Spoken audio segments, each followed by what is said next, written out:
Boa noite, meus irmãos. Hoje à noite nós vamos falar sobre um tema que é comum a todos nós. E também comum a todos nós é o fato de nós muitas vezes não sabermos muito bem lidar com ele, que é a questão do sofrimento. Uma das perguntas mais famosas, que a gente mais ouve nas igrejas, é aquela: por que o crente sofre? Já ouviu essa pergunta? Eu já perdi as contas de quantas vezes eu já ouvi essa pergunta. E também não lembro mais de quantas respostas diferentes eu já ouvi para essa pergunta. Mas o fato, amados, é que responder esta pergunta é muito complexo, é difícil responder esta pergunta por um simples motivo. O sofrimento, ele não tem uma única fonte. O que eu quero dizer com isso? Se todo sofrimento, e nessa palavra você vai englobar as dores, as perdas, as dificuldades, as aflições, os dias ruins, os problemas, se tudo isso fosse consequência do pecado, a resposta estava aí. Por que o crente sofre? Por causa do pecado. Só que nem sempre é assim. Nem todo sofrimento é consequência do pecado. Então, por que o crente sofre? A melhor resposta que a gente pode dar para essa pergunta, que também é uma resposta simples, o crente sofre porque Deus permite. Porque Deus permite que nós passemos por dias ruins. Deus permite que nós passemos por perdas, por dores, por aflições. Só que para algumas pessoas, essa resposta vai levá-los à seguinte conclusão: bom, se Deus permite que o crente sofra, então Deus é mau. Como é que um Deus bom pode permitir aflições? Pode permitir o sofrimento? Então Deus é mau. Mas, amados, Deus é bom. E nada vai mudar isto. Não é o nosso sofrimento que muda o fato de que Deus é bom. E é exatamente porque Ele é bom. Por mais estranho que isso possa parecer, é exatamente porque Ele é bom. É exatamente porque Ele nos ama e se importa conosco, que Ele permite que nós passemos dias difíceis. Pode parecer contraditório isso, mas, amados, nós temos que lembrar uma coisa: nós estamos em obras. Nós não atingimos ainda aquela meta, a perfeita varonilidade, a medida da estatura de Cristo. Ainda não chegamos aí. Estamos correndo, estamos indo para o alvo. O alvo nós vamos alcançar quando estivermos com Cristo, em corpos transformados, mas temos que ter este alvo. Não chegamos ainda ali, estamos em obras. O Senhor está trabalhando nas nossas vidas. E nesse processo, Deus sabe que existem lições que nós precisamos aprender. Existem etapas que nós precisamos passar na nossa vida. Essas etapas serão fundamentais para o nosso crescimento, fundamentais para o nosso desenvolvimento, para a maturidade da nossa fé, fortalecimento da nossa fé no Senhor e na Sua palavra. E essas lições, importantíssimas, Deus sabe que nós só vamos aprender pela dor. Se nós olharmos para o sofrimento com os nossos olhos, como geralmente costumamos fazer, o sofrimento vai parecer um castigo. Parece que Deus está nos castigando. Parece uma coisa desnecessária, uma coisa injusta da parte de Deus. Mas, Senhor, mas isso agora? Mas, Senhor, estava tudo tão bem. Estava tudo planejado, o negócio estava praticamente fechado, estava tudo ok, tudo certinho. No outro dia as coisas não dão certo. Vem problemas de todos os lados, eu estou aqui perdido, não sei o que fazer, não sei para onde ir, mas, Senhor, por que isso? Nós temos que olhar para o sofrimento pela perspectiva de Deus, que é o nosso propósito hoje. E quando a gente olha pela perspectiva de Deus, o sofrimento se transforma numa ferramenta de ensino. Deus, através do sofrimento, ensina. E nós não podemos ignorar as lições que são oriundas da dor. A dor ensina. Ela ensina muito. E é através do sofrimento que o Senhor vai moldar as nossas vidas e nos trazer lições preciosas que vão nos ajudar nesse processo de crescimento. Então nós vamos olhar nesta noite para o sofrimento pela perspectiva de Deus. Como é que o Senhor trabalha nas nossas vidas? Pelo sofrimento. E vamos falar de um homem que sofreu muito, é até difícil falar do sofrimento e não falar dele, que é a história de Jó. Uma das histórias mais conhecidas da Bíblia. E nós vamos ver nesta noite como é que o Senhor trabalhou na vida de Jó. Pelo sofrimento. E como é que ele saiu daquela fase? Foi uma fase difícil, mas foi uma fase. Como é que Jó saiu daquela fase com uma visão muito mais clara sobre Deus? Uma perspectiva muito mais profunda sobre a pessoa de Deus. E como isso mudou a vida de Jó. Então eu quero convidar você que tem a sua Bíblia para abrir comigo no livro de Jó. Livro de Jó, capítulo 1. Nós vamos começar no versículo 1. Não vamos falar de toda a vida de Jó, nem temos tempo para isso, mas vamos analisar algumas partes aqui do livro de Jó, de algumas facetas do que aconteceu com Jó. Jó capítulo 1, versículo 1, a palavra de Deus diz assim: havia um homem na terra de Uz, cujo nome era Jó, homem íntegro e reto, temente a Deus e que se desviava do mal. O livro começa apresentando para nós um homem com características extraordinárias. Jó era e ainda é um verdadeiro exemplo a ser seguido. Atenção, amados. Todos os crentes deveriam ter decor. Jó capítulo 1, versículo 1. Havia um homem na terra de Uz, cujo nome era Jó. Homem íntegro e reto, temente a Deus, que se desviava do mal. 4 características fundamentais para qualquer cristão: integridade, retidão, temer a Deus, se desviar do mal. Jó não era um homem perfeito, é bom que se diga isso. Era um pecador como qualquer um de nós. Mas quando a palavra de Deus diz que ele era íntegro e reto, isso significa que não havia ninguém que podia apontar uma falha de caráter em Jó. Ele era irrepreensível. Morava na terra de Uz. E a terra de Uz ficava a sudeste do Mar Morto. Lembra do Mar Morto? A sudeste do Mar Morto, onde depois moraram os edomitas, que eram os descendentes de Esaú, irmão de Jacó, filho de Isaac. Jó era um homem muito rico. Era o mais rico do Oriente. E algumas características aqui de Jó nos levam a concluir que ele foi contemporâneo dos patriarcas, Abraão, Isaac e Jacó. E uma dessas características é que as riquezas de Jó eram medidas pela quantidade de animais que ele possuía. E ele tinha muitos bois, jumentos, camelos, ovelhas, como Abraão, Isaac e Jacó. Você pega a história de Isaac, por exemplo, a Bíblia diz que chegou um momento que Isaac enriqueceu tanto, ele tinha tantos animais que ele causou inveja nos filisteus. Os filisteus ficaram com inveja de Isaac. Chegaram para ele morava perto dos filisteus, eles chegaram para Isaac e falaram: meu querido, vai um pouquinho para lá, porque a terra está pequena para nós aqui. Não sabemos precisar, não dá para precisar exatamente em que momento da história viveu Jó. O importante é que havia um homem na terra de Uz, cujo nome era Jó. Homem íntegro e reto, temente a Deus, e que se desviava do mal. Se Jó era um homem fantástico, a família de Jó era tão fantástica quanto.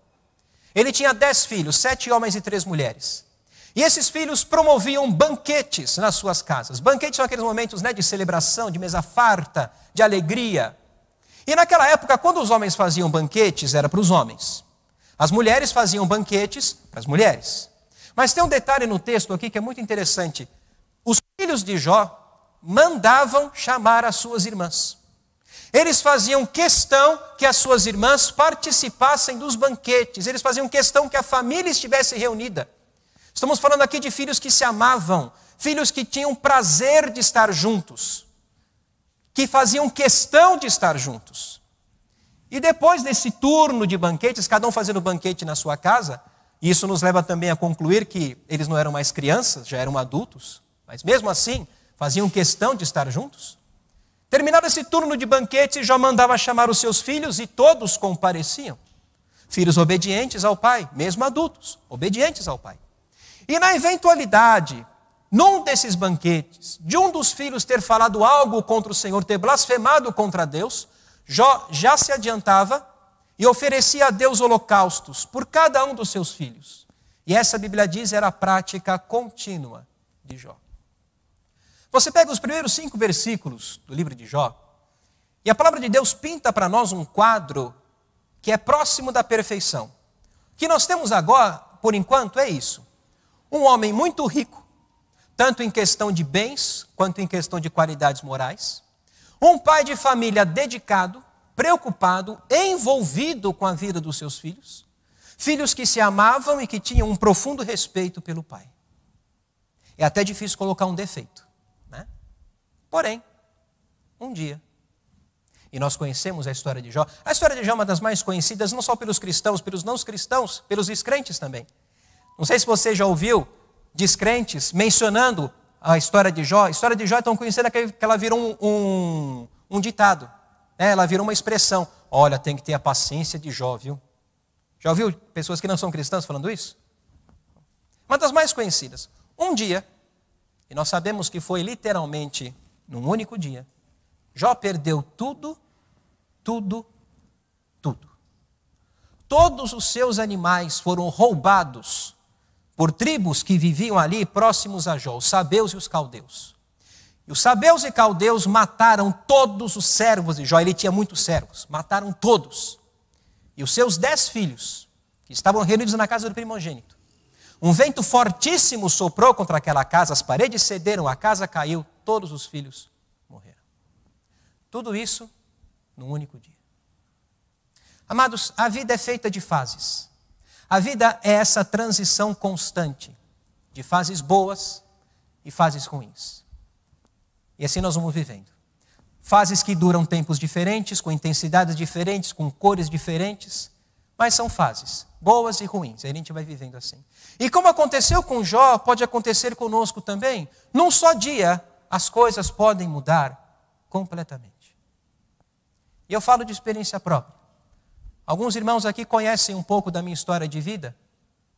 E me desculpem aqueles que conhecem por ser repetitivo, mas na minha história de vida houve um dia em que as coisas para mim mudaram completamente. Foi o dia 18 de janeiro de 2001. Nesse dia eu sofri um acidente de carro. Eu e minha mãe. Só nós estávamos no carro. E naquele dia ela faleceu. Eu levei um tempo para conseguir assimilar aquilo, porque dia 17 ela estava bem. Dia 17 foi um dia absolutamente normal. Eu lembro que até foi uma quarta-feira. Nós fomos na igreja da reunião de oração. Meu pai, minha mãe, meus irmãos, eu. Foi um dia absolutamente normal. Quando eu podia imaginar que dia 18 aquilo ia acontecer? Quando que eu podia imaginar que aquelas eram as últimas horas com a minha mãe? Não que eu não vou vê-la mais, ela está com Cristo, eu vou vê-la mais uma vez. Agora, quando eu podia imaginar que aquilo fosse acontecer?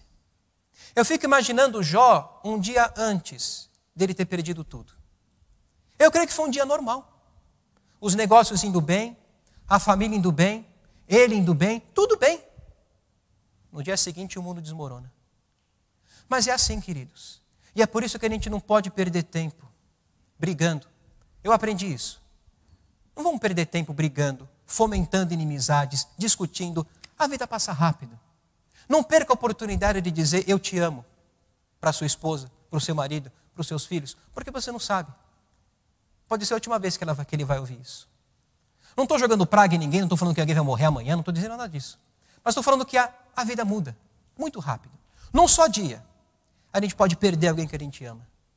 Num só dia, a gente pode receber aquela notícia devastadora que vai nos deixar até sem conseguir pensar direito. Num só dia, a gente pode perder uma coisa que para nós é muito importante, é muito precioso. Jó perdeu tudo. E o que ele fez? Qual foi a reação dele? A Bíblia diz que ele rasgou as suas vestes, o que na época era um sinal de profunda tristeza, lamento, dor. Raspou a sua cabeça e ele disse assim: o Senhor o deu e o Senhor o tomou. Bendito seja o nome do Senhor. Em tudo isto Jó não pecou, nem atribuiu a Deus falta alguma. Em outras palavras, Jó não culpou a Deus. A história de culpar o outro é antiga, né? Lembra que eu vi isso pela primeira vez? Lembra de Adão? Adão podia apontar para 2 culpados. Ele apontou na visão dele, né, para 2. A mulher que o Senhor me deu. Eu sou inocente. A mulher que o Senhor me deu, ela pegou do fruto e comeu. Tudo bem, eu comi depois, mas foi um acidente. Mas a mulher que o Senhor me deu. Eu não pedi mulher, eu pedi mulher. Eu não pedi mulher. Foi o Senhor que me fez cair no profundo sono, tirou uma costela minha, fechou com carne e fez uma mulher. Eu não pedi mulher. Então, a mulher que o Senhor me deu. Quer dizer, o sucesso é mérito meu. O fracasso é culpa do outro. É assim que funciona? Eu passei uma experiência interessante no primeiro ano de faculdade. Uma das minhas formações é comunicação. E eu tinha uma matéria na faculdade chamada História da Comunicação. Fizemos uma prova e no dia marcado a professora ia entregar a prova para a gente assinar, tirar dúvidas, tal, ver a nota. E aí no dia marcado nós fomos para a classe, eu vi minha prova, eu tirei 6. Mas ela valia 6. Não, estava feliz. Só que um colega tirou 1 na prova.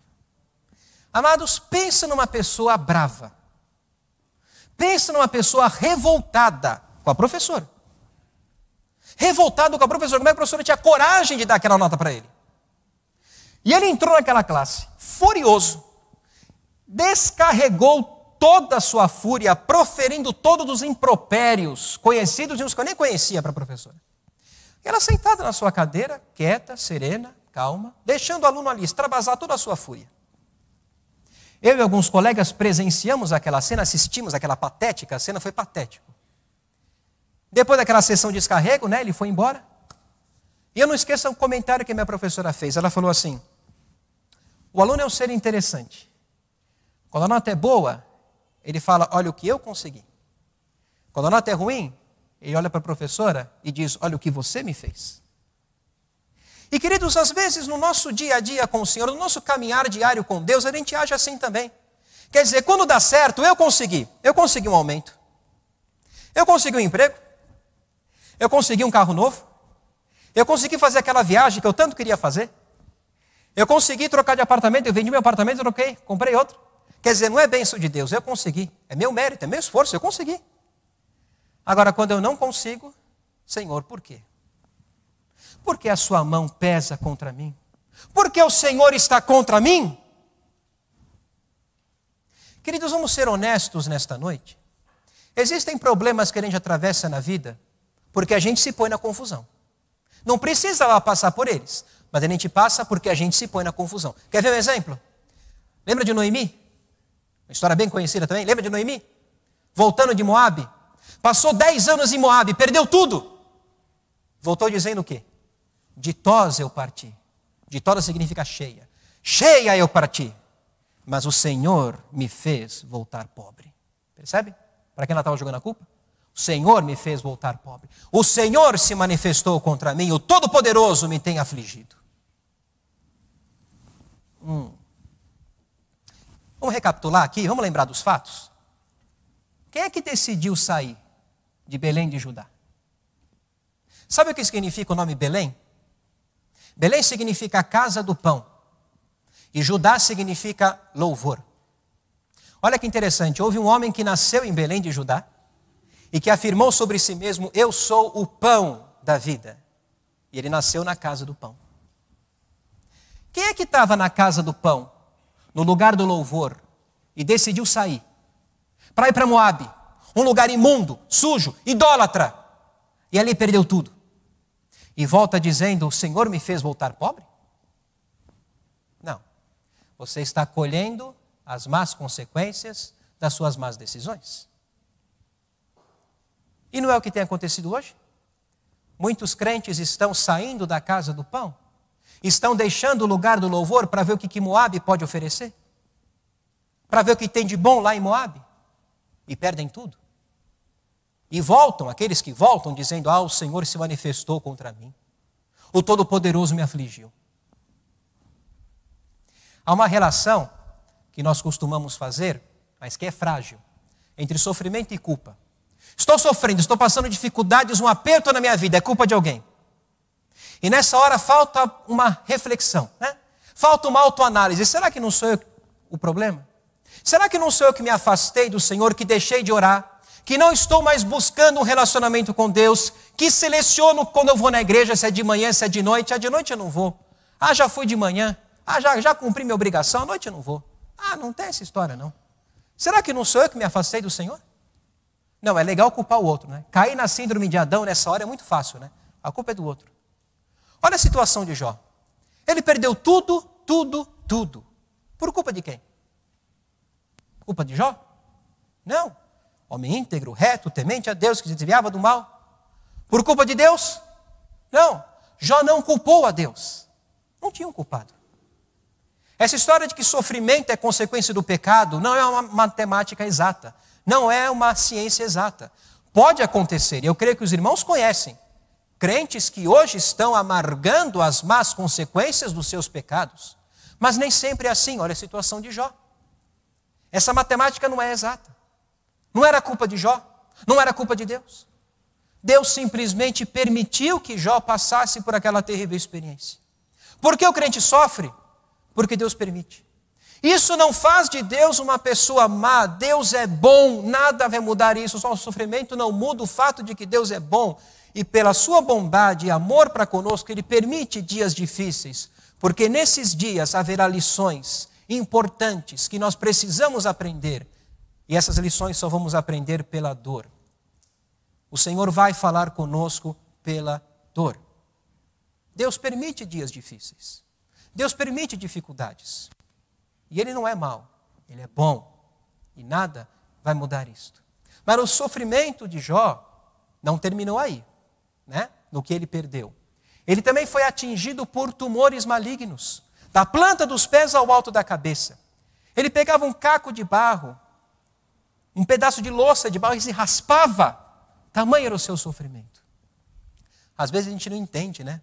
Por que nós estamos passando por essa dificuldade. Ontem estava tudo tão bem, hoje a coisa desmorona. Para quê? 2019 foi um ano bom. Chega 2020, muda tudo. 2021, estamos sofrendo aí das sequelas. E agora a gente olha para as notícias da Europa, o que está acontecendo na Europa, Nova York, a prefeita de Nova York já decretou ali estado de calamidade na cidade. Será que vem uma terceira onda? Será que vem? Não sabemos.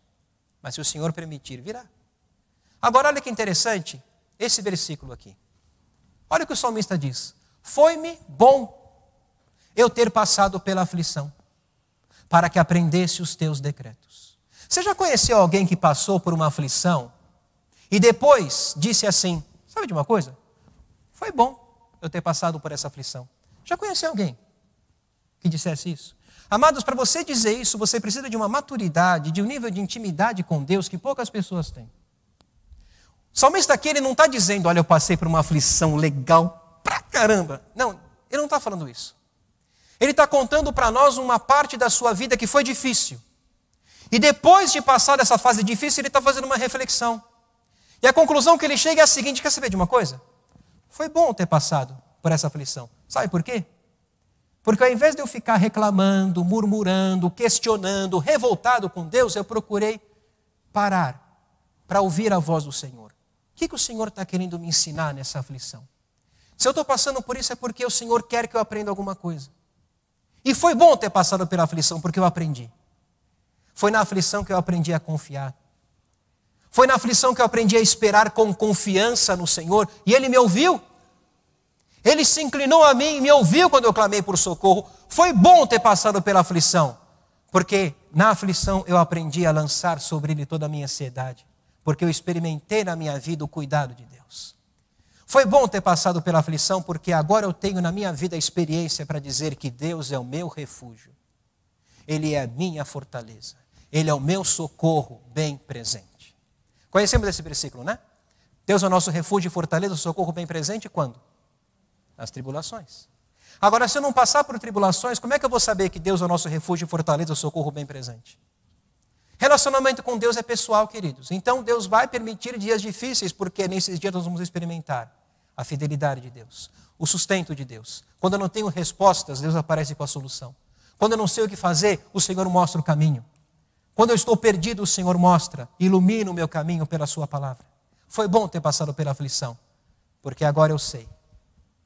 Eu tenho na minha vida a experiência para dizer que Jesus Cristo é o meu socorro. Quando eu estava naquele hospital, deitado na maca, sem saber o que estava acontecendo comigo nem com a minha mãe, sozinho, Jesus estava comigo. Jesus estava ali comigo. Ele é o meu refúgio. Ele é a minha fortaleza. Ele é o meu socorro bem presente. Jó passou por situações difíceis, ele não conseguia entender por que ele estava passando por isso. E amados, deixa eu dizer uma coisa. Nem todo sofrimento tem explicação. Parece duro isso. Isso vai contra a nossa própria necessidade de saber o porquê das coisas. Desde pequeno a gente quer saber porquê. Uma das primeiras perguntas que uma criança faz, por quê? Por quê? Porque nem todo sofrimento tem explicação. E mais, Deus não nos deve satisfação. Tem crente que quer colocar Deus contra a parede. O senhor vai me explicar por que eu estou passando por isso? Eu quero entender o porquê dessa aflição. E se eu não entender o porquê, o negócio vai ficar feio. Deus deve ficar preocupado com essas ameaças, né? Vai ficar feio. Vai fazer o quê? Vai fazer greve de fome? Vai pular da ponte? Não, se eu não entender porque eu estou passando por esse sofrimento na minha vida, eu vou parar de ir na igreja. Querido, com todo o amor e respeito, azar o seu. Quem perde é você. É o que acontece com muitos casais, que passam por problemas no casamento e se afastam.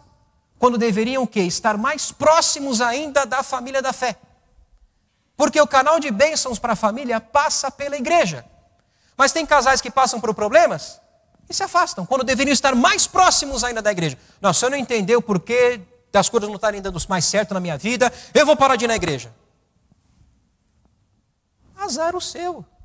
Quem perde é você. Queridos, Deus é soberano. Deus não deve a nossa explicação. Deus não explicou para Jó por que ele sofreu tudo aquilo. Deus não chegou para Jó e falou: Józinho, vem aqui. Deixa eu explicar por que você passou por tudo isso. Não. Jó tinha que confiar no controle e na soberania de Deus. E vou dizer mais, queridos. Eu tive que aprender isso a duras penas. Existem situações na nossa vida que não foram feitas para se entender. Foram feitas para se aceitar. Aceite, é assim, ponto. E quanto mais você tentar buscar uma explicação, mais você vai sofrer, porque não vai encontrar uma explicação. Eu passei por isso. Eu passei anos da minha vida me questionando, me cobrando, por que eu permiti aquele acidente? Olha para onde a mente vai. Por que eu permiti aquele acidente? Eu devia ter impedido esse acidente. Eu podia ter feito alguma coisa. Eu estava naquele carro. Eu tinha que ter feito alguma coisa. E, amados, eu vou dizer mais. Satanás vai usar esses momentos para nos oprimir. O maligno não nos toca. A casa está ocupada. O Espírito Santo habita em nós, mas o maligno oprime. E ele vai usar momentos assim para soprar pensamentos que vão nos deixar frustrados, desapontados, desanimados e revoltados com Deus. Ele vai soprando pensamentos, está vendo? Seu pai hoje chora todo dia por sua culpa. Seu pai acorda todo dia chorando porque você não fez nada. Você tinha que ter impedido. E eu ali, naquela luta, naquela briga. Por quê? Começa assim, uma pergunta. Por quê? Daqui a pouco você está questionando a si mesmo. Por que eu não fiz nada? Aí você questiona a Deus. Por que o Senhor permitiu isso? Percebe o processo? É tudo o que Satanás quer. Isso vai deixando a pessoa mais frustrada, revoltada com Deus. Queridos, tem coisas que não vamos conseguir explicar. Assim é a vida. Aceite. É um fato. Acabou. Olha que versículo interessante nós temos ali em Eclesiastes. Quando os dias forem bons, aproveite-os bem. Eu vi muitas pessoas colocando fotos no Facebook e no Instagram do dia 15 de novembro, né? Pessoal viajando, gostoso. Nós tivemos um dia bonito também, gostoso, foi aniversário do Felipe. Quando os dias forem bons, aproveita e aproveita bem. Aproveita ao máximo. Só que vão existir dias ruins. E quando os dias ruins chegarem, ao invés de questionar, reclamar, falar bravo, revoltado, considera, reflita. Deus fez tanto o dia bom quanto o dia ruim. E isso para evitar que o homem descubra algo sobre o seu futuro. Vamos pensar um pouquinho nesse versículo.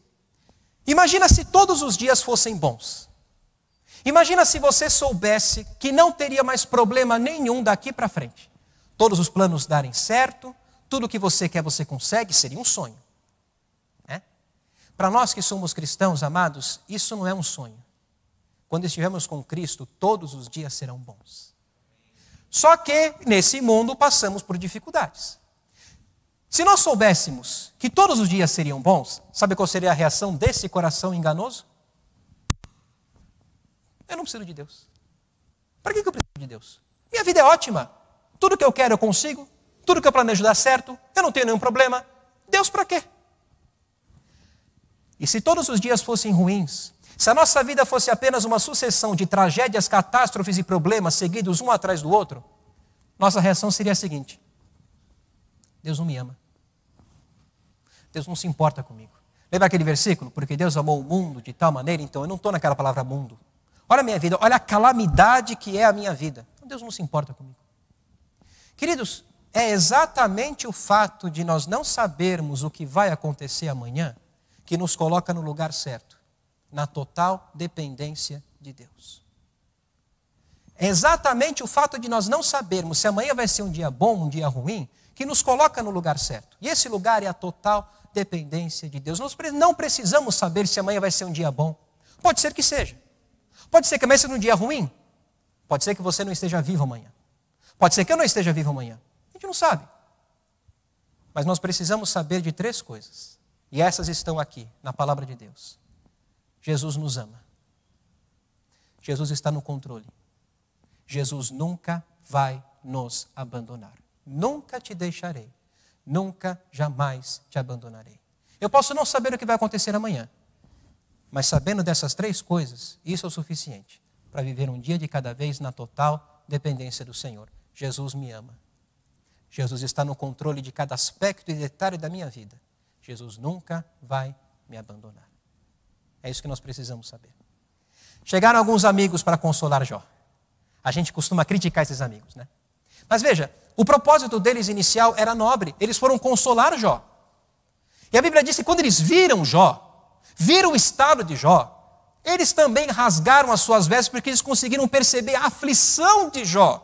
Rasgaram suas vestes e ficaram do lado de Jó 7 dias, 7 noites, sem conseguir falar nada, chorando apenas. Tamanha era a aflição de Jó. E eu tenho certeza que esses dias para Jó foram muito bons. Gente do seu lado chorando com você quando você está chorando, é bom. Porque o problema começou a vir depois, né? Quando eles começaram a falar. Por quê? Lembra aquela relação que a gente falou que é frágil entre sofrimento e culpa? Sofrimento e consequência do pecado? Eles partiam desse princípio. Não era possível, na visão desses amigos, não é possível que o justo sofra. O justo não sofre. Se eles conhecessem o apóstolo Paulo, eles iam ficar escandalizados. Justo não sofre. Então, se Jó estava naquela situação, porque ele pecou. Jó, você tem que consultar a sua memória. Você tem que lembrar do que você fez contra Deus. O seu pecado foi gravíssimo, olha o seu estado. Você tem que implorar a Deus misericórdia.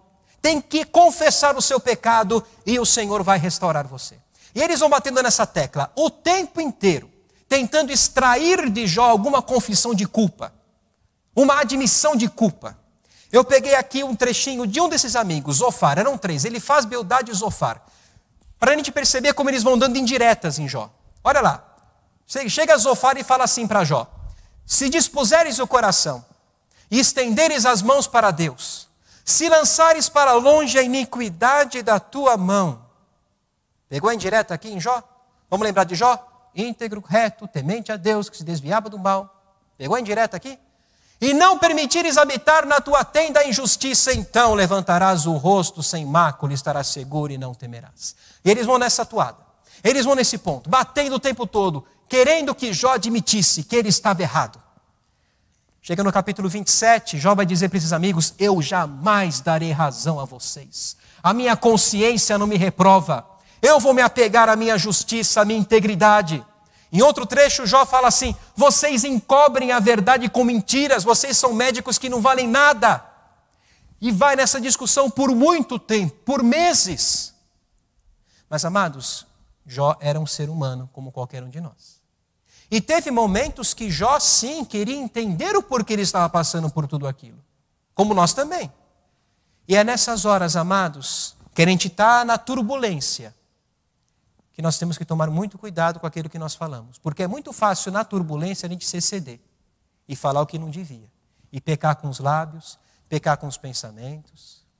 Tem uma hora que Jó fala assim: o Todo-Poderoso lançou as suas flechas contra mim e meu espírito sorve o veneno delas. Olha comigo, vem comigo para o capítulo 30, aqui de Jó. Olha o que Jó vai falar aqui. No ápice do seu sofrimento. Olha ali, capítulo 30. Começa no versículo 19. Olha o que Jó vai dizer aqui. Deus, tu me lançaste na lama e me tornei semelhante ao pó e à cinza. Clamo a ti e não me respondes. Amados, quantas vezes no meio do sofrimento a gente não tem essa sensação também? Que nós estamos clamando e Deus não está respondendo. Mas Senhor, eu estou aqui clamando, estou rogando, e o Senhor não está me ouvindo. Parece que o Senhor está de braços cruzados, parece que de uma maneira até sórdida, o Senhor está curtindo esse meu sofrimento. O que está acontecendo? Senhor, eu virei teu inimigo. O que houve com a minha vida? O Senhor me lançou na lama. Por que isso? Continua comigo. Estou em pé, mas apenas olhas para mim. Parece que o Senhor está indiferente com o meu sofrimento. Parece que o Senhor está simplesmente ignorando tudo que eu estou vivendo. Olha o versículo 21. Tu foste cruel comigo. Com a força da tua mão tu me combates. Parece que eu virei teu inimigo, o Senhor está combatendo comigo. Eu sou teu adversário, não sou teu adversário, o que está acontecendo? Capítulo 23, olha o que Jó vai falar. Ah, se eu soubesse onde eu poderia achar. Ah, se eu soubesse onde Deus está. Então me achegaria ao seu tribunal, exporia diante dele a minha causa, encheria a minha boca de argumentos, saberia as palavras que ele me respondesse, entenderia o que me dissesse. Ah, se eu encontrasse Deus. Eu chegaria ali, no tribunal de Deus e teria uma conversa aqui, no mesmo nível com Deus. Encheria a minha boca de argumentos, saberia as palavras que ele me respondesse, eu entenderia o que ele me dissesse, eu teria uma conversa aqui no mesmo nível com Deus. Ah, é? Chega uma hora então que Deus vai falar com Jó. E Deus não falou com Jó para explicar para ele tudo o que ele passou. Deus foi falar com Jó para mostrar que a soberania dele é inquestionável. E aquilo que ele faz nas nossas vidas, que nós muitas vezes não podemos entender ou não conseguimos entender, é bom. É bom. Jó, onde é que você estava quando eu criei o mundo? Onde é que você estava quando eu criei as estrelas? Onde é que você estava quando eu tracei os limites dos mares e dos continentes? Onde é que você estava quando eu criei os animais? E Deus foi enchendo perguntas, foi enchendo Jó de perguntas e mais perguntas que Jó não conseguia responder. Por que Deus fez isso? Quando nós passamos pelo sofrimento, uma pergunta que nós costumamos fazer é: onde está Deus? Onde está Deus nesse dia difícil que eu estou vivendo? E a resposta, amados, Deus está no mesmo lugar, no controle de tudo. Amados, Deus foi mostrar para Jó o seguinte: Jó, você pode não entender. E eu não peço que você entenda, eu peço que você confie. Deus não vai pedir de nós algo que nós não conseguimos fazer. Entender a soberania de Deus, nossa mente é muito limitada para isso. Deus nos pede para confiar, para descansar, para esperar. Isso nós podemos fazer. Jó, se eu estou no controle de cada processo complexo que rege o universo, eu estou no controle de cada detalhe da sua vida. Eu estou no controle de cada segundo da sua vida. Aquele que conhece o nome das estrelas não se esquece dos seus filhos. Aquele que sabe o nome de cada estrela não se esquece dos seus filhos. Jó, eu estou aqui. Foi o que Deus mostrou para Jó. Eu estou aqui. E não cabe a nós, amados, questionar os propósitos de Deus. Cabe a nós confiar que Deus sempre nos conduz para coisas boas, nunca para coisas ruins. O apóstolo Paulo, escrevendo na sua segunda carta aos Coríntios, registrou: graças a Deus que em Cristo sempre nos conduz em triunfo. Cristo sempre nos conduz em triunfo.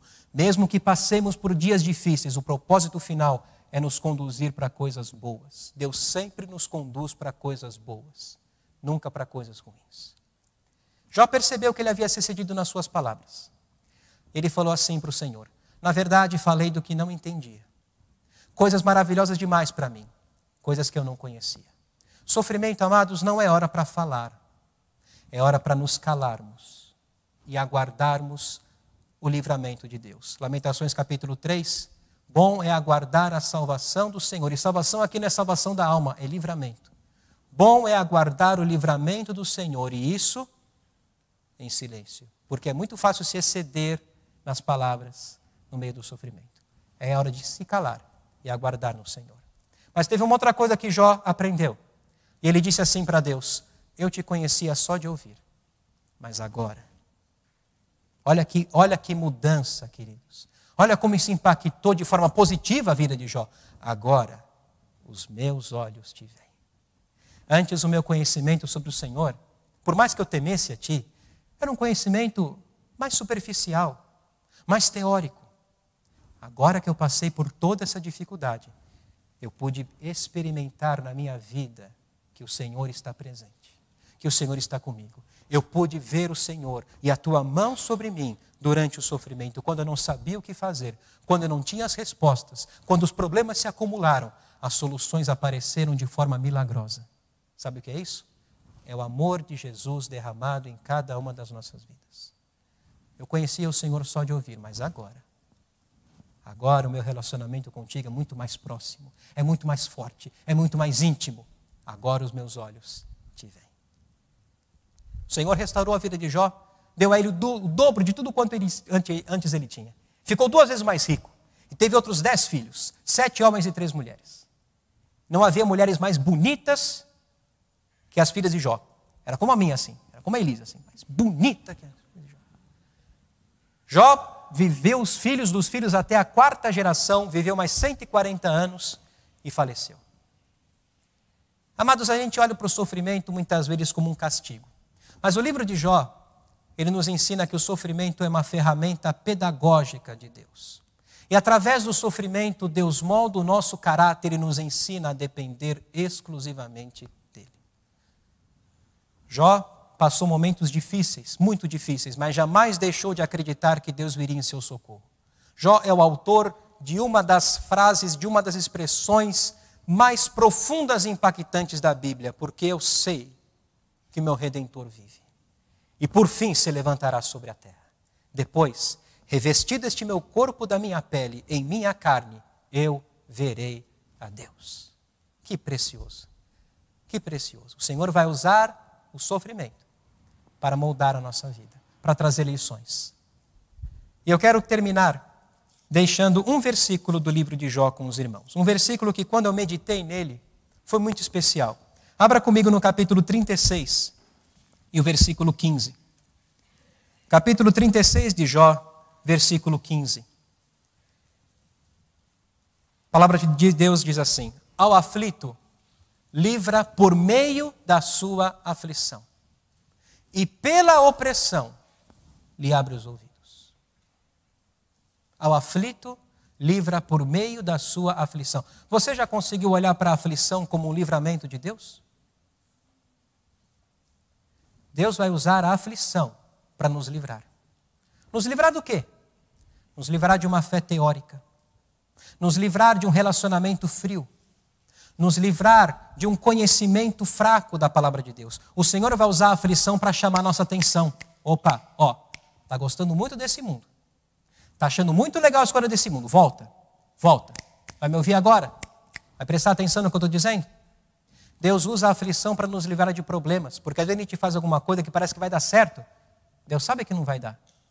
Deus não permite que aquilo aconteça. Parece um dia ruim, mas é um livramento lá na frente.